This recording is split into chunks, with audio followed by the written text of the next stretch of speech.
Hello, watchers and listeners. Welcome to another episode of the Author Interview Plunge. Today's guest is Karsten Bech Nielsen, a native of Denmark who's also a senior architect and analyst, author, and publisher.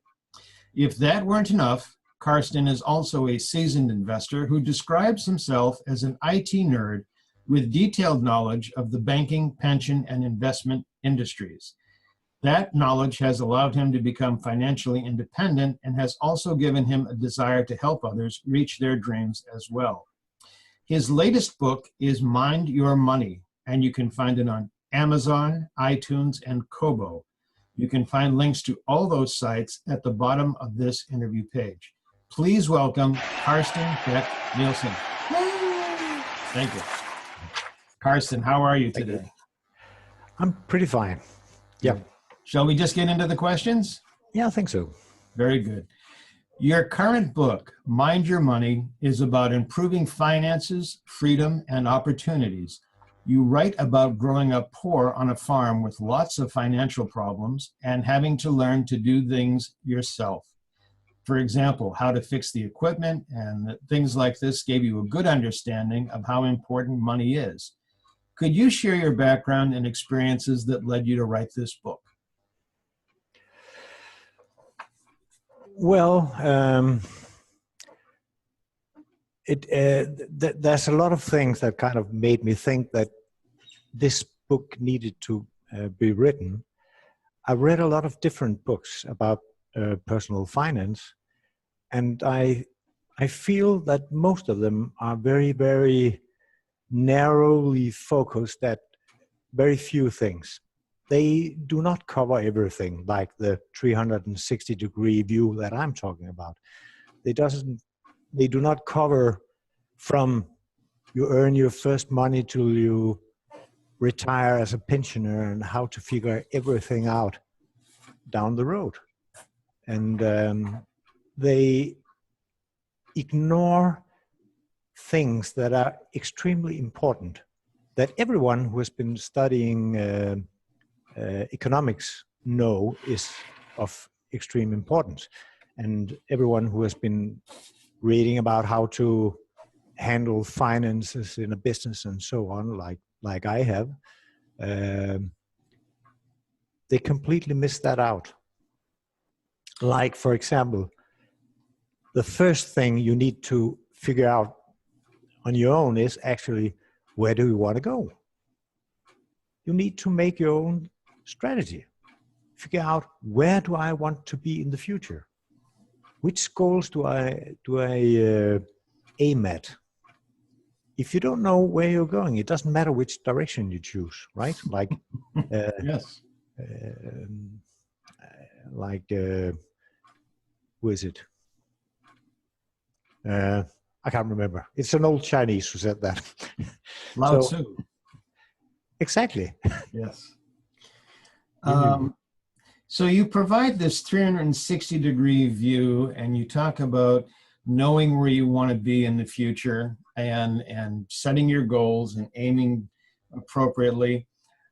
What else, aside from something more specific? For example, how do you plan? What kinds of things do you plan for? What is involved? All the fields of a 360-degree view. It's much more than just investing and choosing the right stock. Yeah. Yeah, I figure that that's up to the reader to figure out. What do they really want, right?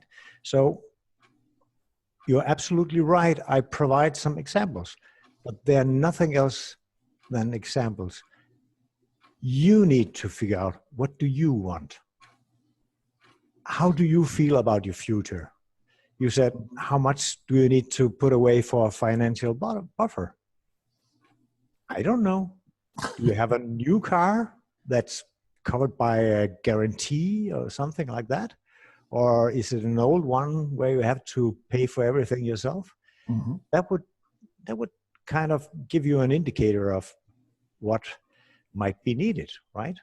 Mm-hmm. And maybe last time you went to a garage and got your car fixed, the mechanic told you that, well, your clutch sounds like it's pretty worn, and it feels that way too. And maybe you should consider that a repair you'll have to do quite soon, right? Yes. Very good. You quote Lao Tzu, Ben Franklin, Mark Twain, and you have Danish and English proverbs all through Mind Your Money, which I loved reading those. Do you approach financial security mostly philosophically through hands-on practicality, or a mixture of both? I think it's a mixture of both. I love philosophy, and I love those old wise words, because even though they are maybe 3,000 or 4,000 years old, they're still true, right? Mm-hmm. And I really admire those guys who were able to put things that clearly. So philosophy has a lot of meaning to me. Mm-hmm. And by spreading those few wise words all over the book, I hope that maybe they could inspire others as well, and maybe spark some kind of interest for looking at life in a different way. Very good. I do appreciate them. You mentioned at one point that you've made an incredible amount of mistakes, and that most of those mistakes came from listening to bad advice. So you want people to have some good advice. How can people recognize the good from the bad? I think that everyone needs to keep their feet firmly on the ground, right? And realize that no trees grow to the sky. Talking about BitCoin, right? For example,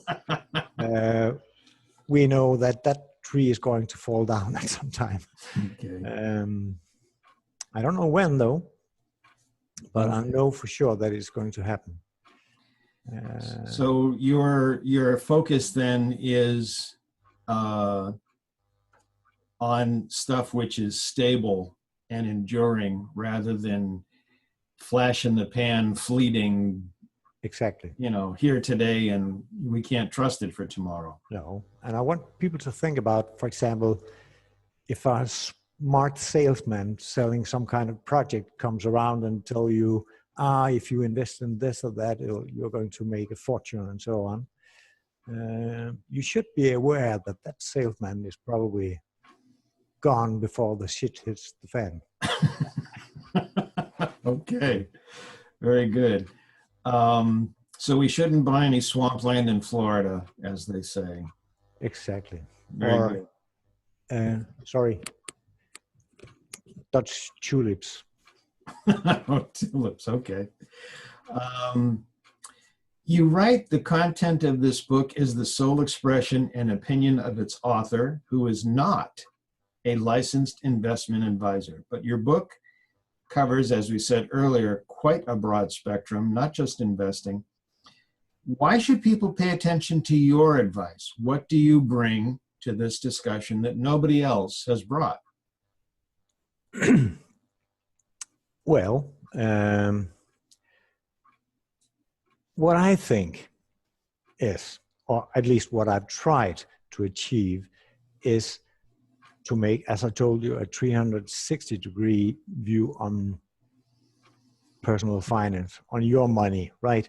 How you should handle things. And that means that I cover hopefully everything. It's not just about budgeting. Everyone knows that if you write about personal finance, you need to include budgeting. You might even include something about investment. Hardly anyone includes anything about risk management. How do you handle the risk in your investments, the risk caused by the need for money at specific situations over time and things like that. And it never, at least I haven't seen anything or any book covering the different phases of life Mm-hmm. Should you take care of your children's financial education? Should you learn them how to handle their money, how to respond to whatever needs arises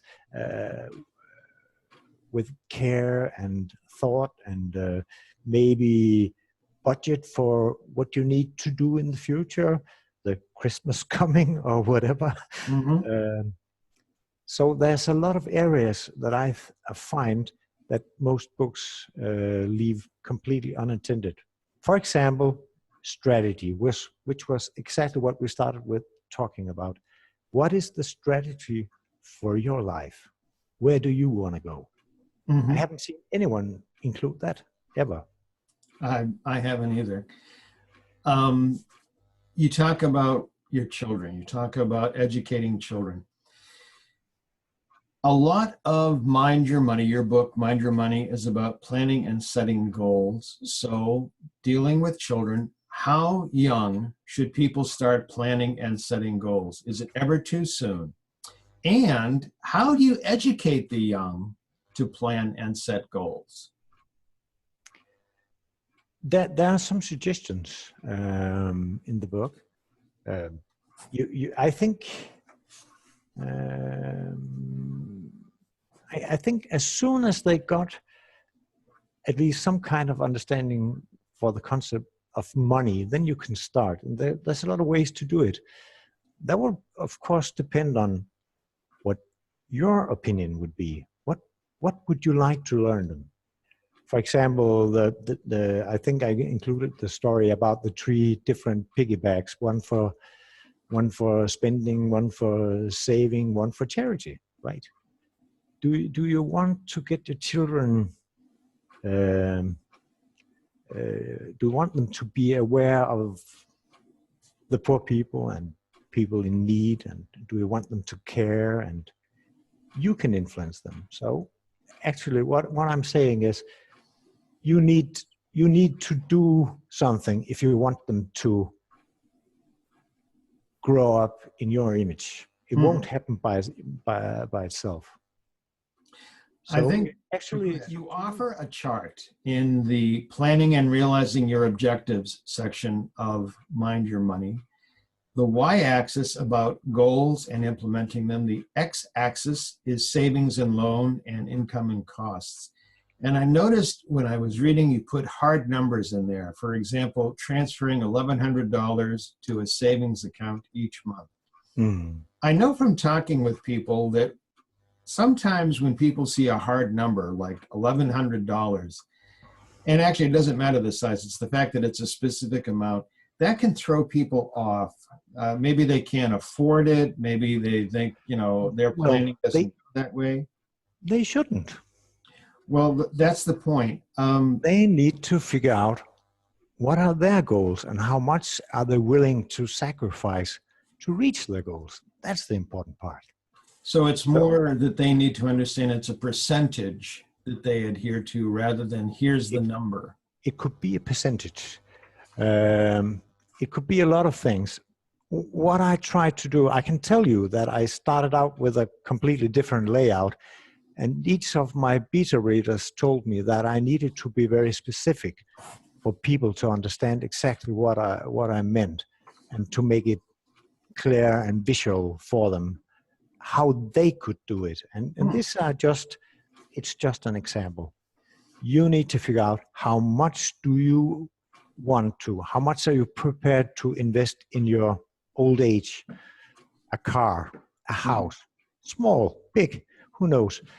It's your dream. You need to figure that out. So you need to make your own strategy. I can't make it for you. That's impossible. But I can give you some tools, and these are quite simple tools. But that's, to be honest, it seems like simple tools, but that's exactly how you do in a business, right? You set your goals and you prioritize, right? Yes. And that's the only way you reach your goals. Very good. Maybe you don't reach it right away. And maybe once some time has passed and you look at your figures and you say, I couldn't save as much as I wanted. Maybe your goal has changed. You need to adjust that as you go along. Mm-hmm. At least maybe once a year. Maybe whenever you feel the need to change your objectives, Mm-hmm. where you want to go. Redo everything. And it's even more important if you're a couple, right? Mm-hmm. Then it could be a tough task. Very good. Quite true.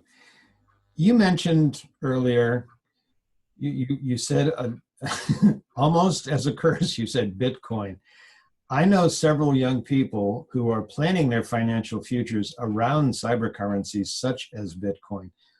Could you tell us more about Bitcoin, your opinion of Bitcoin and cybercurrencies in general? Yeah. I think you know pretty damn well what I think. I think it's I don't know. You could call it a scam, but that I might get sued if I call it that. I don't know. What is the intrinsic value of a Bitcoin? Who supports it?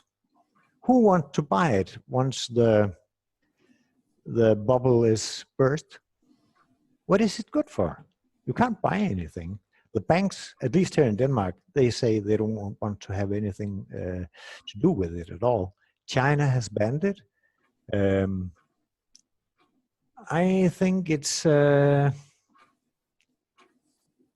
something you need to approach with great care. And I would be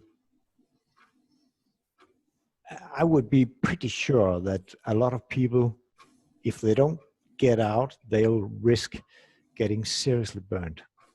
And even worse, actually, since we had our last talk, there's something even worse about this story. For example, let's take a stock exchange, right? A stock exchange is heavily regulated, controlled in each and every way. The latest thing that has been approved on a worldwide basis is something called a lie code. A lie code is a code you need to use. And you're probably asking yourself, what is that good for? The lie code tells the banks and the regulatory authorities who is doing the trading. And the problem here, do you know who's trading? Do you know how manipulated it is? Do you know if it's a criminal scam that is actually driving up the price just to leave everyone hanging in the air in an hour, a couple of days, or a week or two? Who guarantees it? Who controls it?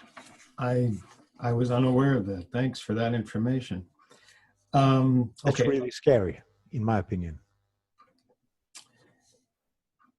Duly warned. Duly warned. I remember one of your comments that from our last discussion that I thought was great was the stock value is highest when the last idiot is purchased. Is that it? Exactly. Yeah. So that's for everyone investing in cybercurrencies. Okay, bringing it back to personal finance. You write that people need to pay attention to things they'd rather not pay attention to. For example, life expectancy, age-proofing a home. You even have a section on avoiding loan sharks, which I've never seen that in a book, and I thought that was amazing. How do you prove to people that what they do now is important for their future? How do you get them to have the mindset of, I need to set a goal, I must do this to achieve my goal, you know, to go from the words to the practice? Well, that's something that distinguishes my book from any other personal finance book.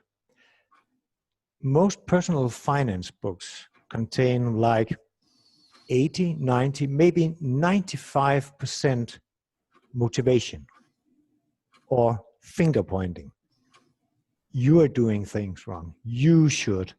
I don't.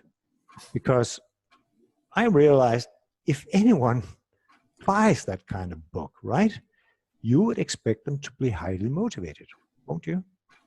Right. So why waste time trying to motivate people? They are motivated, and you can give them inspiration, you can give them ideas, and that's what I've tried. And that's another difference. Loan sharks. One of my beta readers, I don't know what happened, but he read my book and it really triggered something very deep in him. And he wrote me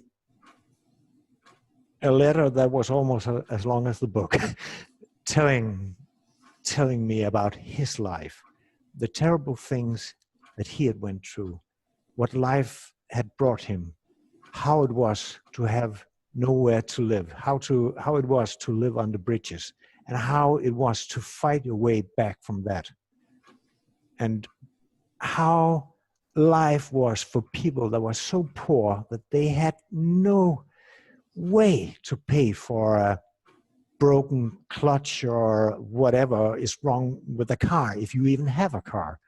And how, if you got sick, you would have to go to a loan shark to get treatment, to borrow money to get treated. It was, and that was kind of really scary. And I rewrote a lot of things and included those things. I actually had a section and I'd thrown it out because everyone told me that the loan sharks, who uses a loan shark?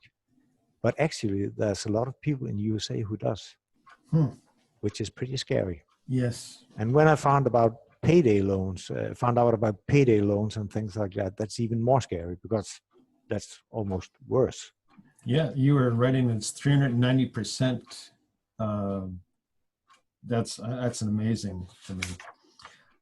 Okay, sir, this has been wonderful, and I have one more question for you.